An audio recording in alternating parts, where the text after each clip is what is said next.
new partnership. Yes. How is it faring out for them, and what do they actually want from this partnership so far? I'll tell you what I want. I want sisterhood, which I think is so important right now and moving forward.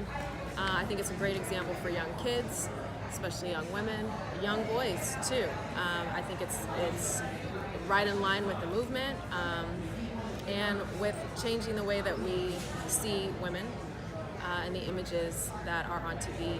So, and Brett, although she's a little reluctant, eventually you let me in. She lets me in, and I think it's great. I think anything that's worth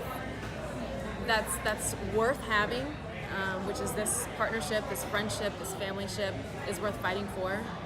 And Brett fights against her guard that is up, and I fight for the relationship, for the friendship, and it eventually works out.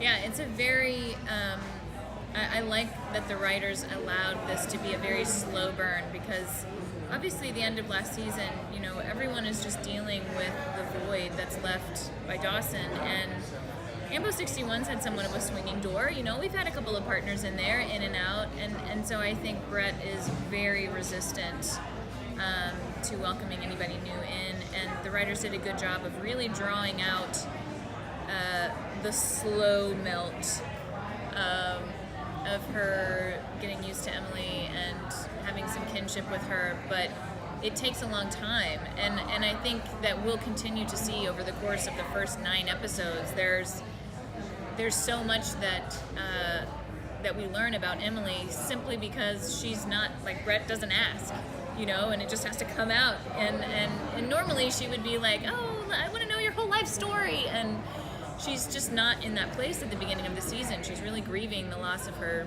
sister, best friend, partner, and so I think from the partnership, Emily is a different dynamic. She's very different from Dawson in that she's more methodical. She's more technical. She's very, very smart, and so you have to kind of see Brett step up and be the instincts person. And she's coming from the season of like, no, this is how we do this. This is the protocol. Do not deviate from the protocol. And so you'll kind of see the charm and the wit and the endearment that Emily brings that kind of melts Brett's heart a little bit slowly.